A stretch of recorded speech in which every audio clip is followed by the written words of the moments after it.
Hello guys, welcome back to my channel. This time, I will show you how to make Hanjuku Tamago or soft-boiled egg Japanese style. Hanjuku Tamago usually sits on the top of your ramen or other Japanese foods. Guys, for the ingredients of our Hanjuku Tamago or soft-boiled eggs in Japanese way, we have mirin, sake, soy sauce, sugar, eggs, and salt.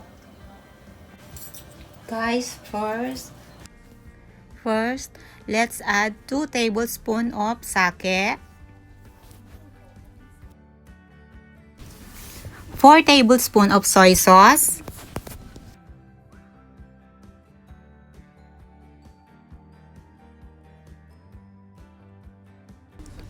4 tablespoons of mirin,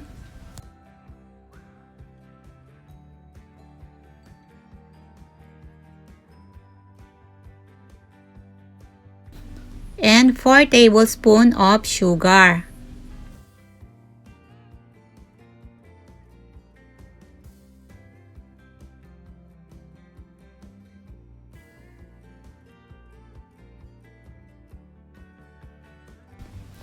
Stir to blend. Because I have 6 eggs, I made double of the measure of the ingredients. Now let's pour into our ziplocks or any jar with cover.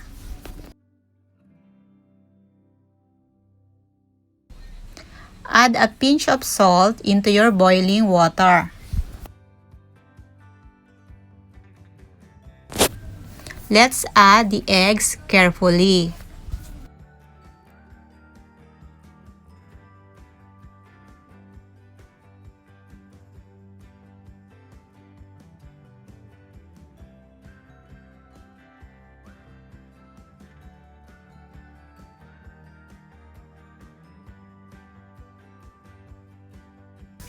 Let's boil this for 6 minutes. Now let's prepare our ice cold water because we will directly transfer our boiled eggs into our ice cold water. This is to stop the cooking of the eggs.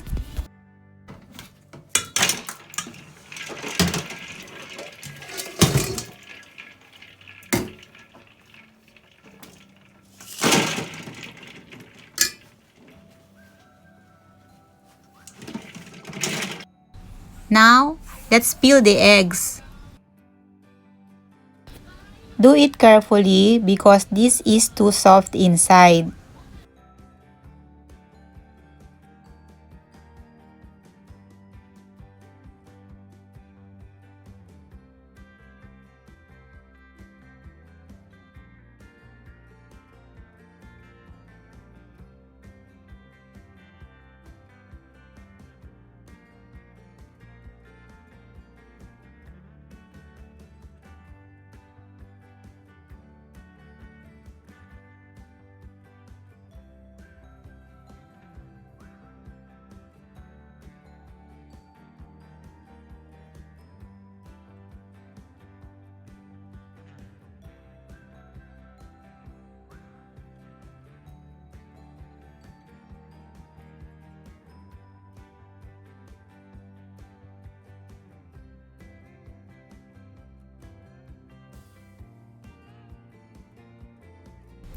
Now, put the peeled eggs into our ziplock with prepared sauce.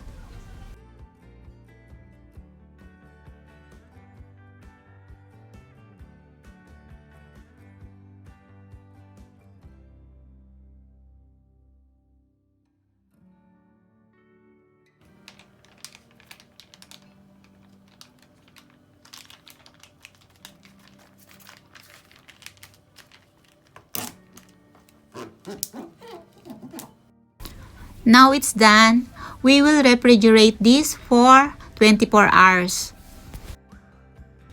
Now, this is our Hanjuku Tamago or marinated soft-boiled eggs. You can tap this into your ramens or other foods. Thanks for watching.